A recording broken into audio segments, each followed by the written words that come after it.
ATS guide চ্যানেলে তোমাদের সবাইকে ওয়েলকাম। দেখো, প্রাইমারি ইন্টারভিউ তো এখন চলছে, 4th পেজ পর্যন্ত হয়ে গেছে। 5th পেজের কিন্তু একটা নোটিফিকেশান চলে, মানে 5th পেজ থেকে বাকি পেজগুলো একটা কিন্তু নোটিফিকেশান চলে এসছে। কবে, কোন ডিস্ট্রিক্ট, কতদিন ধরে ইন্টারভিউ নেওয়া হবে সেটা কিন্তু নোটিফিকেশান দিয়ে দিয়েছে।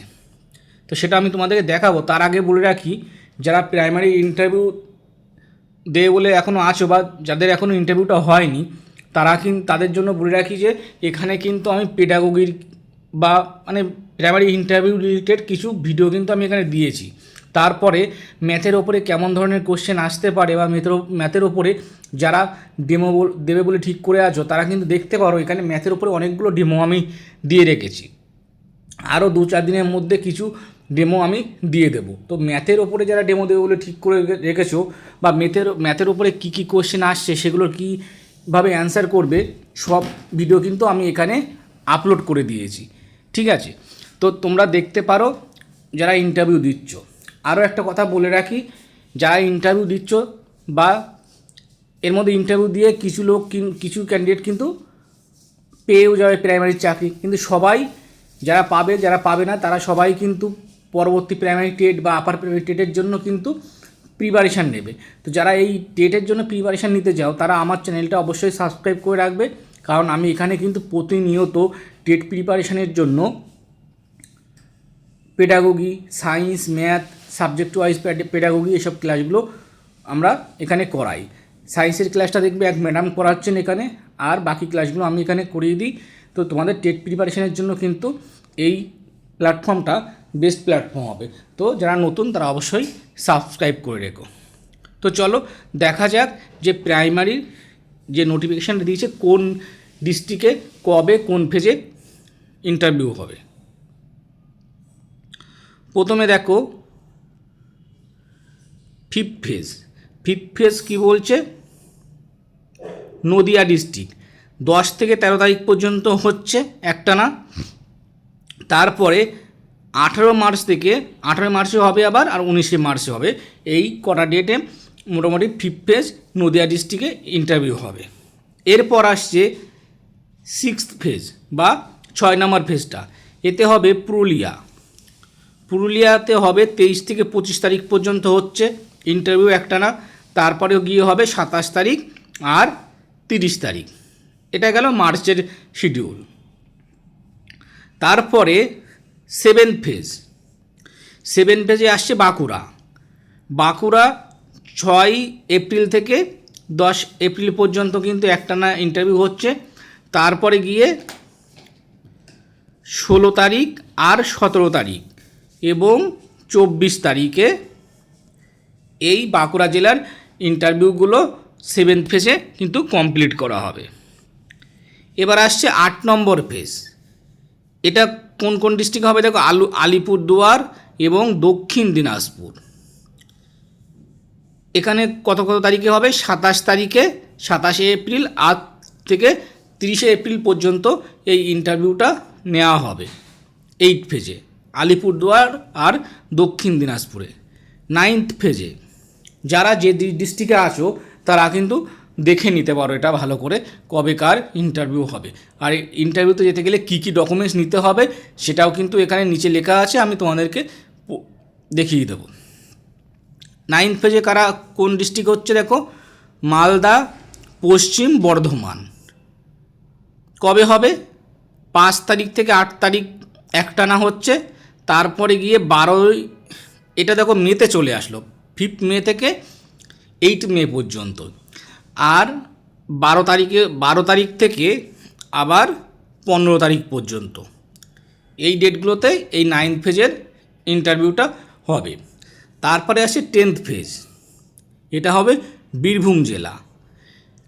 কতদিন ধরে হবে দেখো, 19 তারিখ থেকে 22 তারিখ পর্যন্ত একটানা হচ্ছে।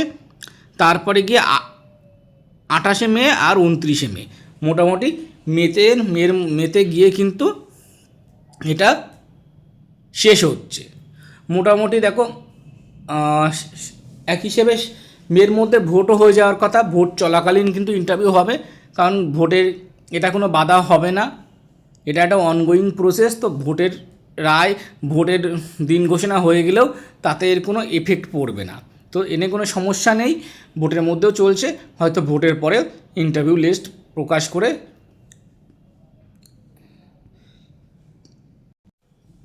যোগ্য প্রার্থীদের কিন্তু নাম ঘোষণা করে স্কুলে জয়েনিং করানো হতে পারে। সেটা মেতে কবার ইন্টারভিউটা তোমার সম্পূর্ণ হওয়ার পরে কোন সরকার আসবে বা নতুন সরকার, নতুন যারাই সরকারে আসুক না কেন সেটা একটা নতুন সরকার হবে। এই 5 বছরে একটা সরকারি মেয়াদ পূর্ণ হলো, এবার যে দলই ক্ষমতায় আসুক না কেন সেটা একটা নতুন সরকার, নতুন সরকার আসলে আবার নতুন করে গোছাতে হয়। তো যাই হোক, একটু হয়তো টাইম লাগতে পারে, সেটা জুনে চলে যেতে পারে। আর একবার যখন ইন্টারভিউ হচ্ছে, একটু দেরি হলেও নিয়োগ তো সবাই পাবেই, যারা যারা পাওয়ার। তো যাই হোক, চলো এবার দেখে নেওয়া যাক কী কী ডকুমেন্টস নিয়ে ইন্টারভিউতে যেতে হবে। এই ডকুমেন্টসগুলো কিন্তু অবশ্যই থাকতে হবে, নাহলে কিন্তু এখানে তাদেরকে ইন্টারভিউ থেকে বাদ দেওয়া হবে। প্রথম দেখো কী বলেছে, যে কল লেটার ফর ইন্টারভিউ, যেটা ডাউনলোড করা হয়েছিল কি ওই প্রাইমারি ওয়েবসাইট থেকে। Downloaded document of TET qualification and TET eligibility certificate, মাধ্যমিকের অ্যাডমিট কার্ড অথবা সার্টিফিকেট, ঠিক আছে। এজ প্রুফের জন্য এটা লাগবে, মাধ্যমিকের অ্যাডমিট কার্ড বা সার্টিফিকেট, প্রুফ অফ এজ, ঠিক আছে। তারপরে লাগবে কি মার্কশিট, সার্টিফিকেট অফ মাধ্যমিক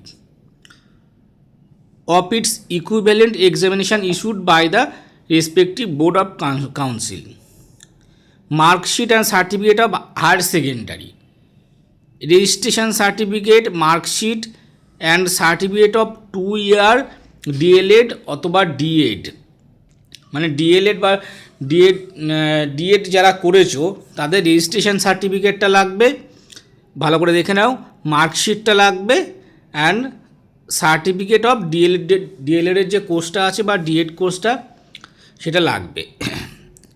এ university issued marksheet and certificate of graduation, গ্র্যাজুয়েশনের যে ইউনিভার্সিটির থেকে গ্র্যাজুয়েশান করেছে সেই ইউনিভার্সিটির কিন্তু একটা কী লাগবে, সার্টিফিকেট না, এটা জাস্ট গ্র্যাজুয়েশনের মার্কশিটটা লাগবে আর সার্টিফিকেটটা লাগবে। তারপরে লাগছে কাস্ট সার্টিফিকেট, পিএইচ সার্টিফিকেট, ঠিক আছে। এটা যাদের সমস্যা আছে বা এটা যাদের আছে তাদেরই লাগবে, তাছাড়া অন্য সবার এটা মানে দরকার নেই। ইডব্লিউএস যারা এই ক্যাটাগরির মধ্যে পড়ছে তাদের লাগবে। এক্সামটেড ক্যাটাগরি, যারা এই এক্সামটেড ক্যাটাগরির মধ্যে পড়ে তাদের ক্ষেত্রে কিন্তু এই সার্টিফিকেটটা লাগবে, ঠিক আছে। এক্স সার্ভিসম্যান সার্টিফিকেট, এটা যারা এক্স সার্ভিসম্যানের মধ্যে পড়ে তাদের লাগবে। First engagement letter issued by the government competent government authority as a parateacher, মানে প্যারাটিচারদের জন্য কিন্তু একটা এনগেজমেন্ট লেটার লাগবে। এক্সপিরিয়েন্স সার্টিফিকেট লাগবে, যাদের এক্সপিরিয়েন্স আছে তাদের এক্সপিরিয়েন্স সার্টিফিকেট লাগবে। All relevant testimonials and certificates relating to curriculum activities, extra curriculum activities as per recruitment rule if any. Voter ID card, এটা কিন্তু সবার জন্য লাগবে। And on self attested passport size photograph, এটা কিন্তু সবার জন্য লাগবে। এখানে দেখো 1 থেকে 7 নম্বর পর্যন্ত মোটামুটি সবারই লাগছে, 1 থেকে 7 নম্বর পর্যন্ত এটা কিন্তু সবারই লাগবে। যাদের গ্র্যাজুয়েশান নেই, এইচএসের উপরে ভিত্তি করে যাচ্ছে তাদের গ্র্যাজুয়েশান সার্টিফিকেটটা লাগবে না। আর এদিকে 16 আর 17 নাম্বারটা এইটা কিন্তু সবার লাগবে। বাকি এগুলো হচ্ছে যাদের স্পেশাল, যাদের এইগুলো করা আছে তাদের জন্য। তো এই ডকুমেন্টসগুলো তোমরা গুছিয়ে রাখতে পারো। আর আরও একটা কথা বলে রাখি, যে আমি যে ক্লাসগুলো করাচ্ছি প্রাইমারি ইন্টারভিউয়ের, সেগুলো পিডিএফগুলো কিন্তু আমি সবাইকে দিয়ে দিয়েছি ফ্রি অফ কস্টে। তো যারা পিডিএফগুলো নিতে চাও বা প্রাইমারি এই ইন্টারভিউয়ের পরেও টেটের জন্য প্রিপারেশান নিতে চাও, তারা কিন্তু আমার হোয়াটসঅ্যাপ গ্রুপে জয়েন হতে পারো। ওখানে আমি আমার পিডিএফগুলো দিয়ে দিই, বা টেলিগ্রাম গ্রুপটা আছে ওখানে পিডিএফটা দেওয়া আছে। তো আমি লিঙ্কটা, হোয়াটসঅ্যাপ গ্রুপের লিঙ্কটা আমি দিয়ে দেবো, আর ওখানে জয়েন হয়ে যাও, আমি তোমাদের মোটামুটি প্রাইমারি ইন্টারভিউয়ের যে নোটগুলো সেগুলো ফ্রি অফ কস্টে দিয়ে দেবো। আর তারপরে তো টেটের প্রিপারেশানের জন্য থাকছে। তো এই হলো কবে কি কার পরীক্ষা আছে সেটা দেখে নিলে ইন্টারভিউটা, আর কি কি ডকুমেন্টস লাগবে সেটা দেখে নিয়ে নিজেদের মতো করে তৈরি হয়ে যাও আর ইন্টারভিউয়ের প্রিপারেশানটা ভালো করে নাও। আমার চ্যানেলটা ফলো করো, ঠিক আছে? তো নেক্সট কোনো ক্লাসে বা কোনো নতুন কোনো ভিডিওতে দেখা হচ্ছে।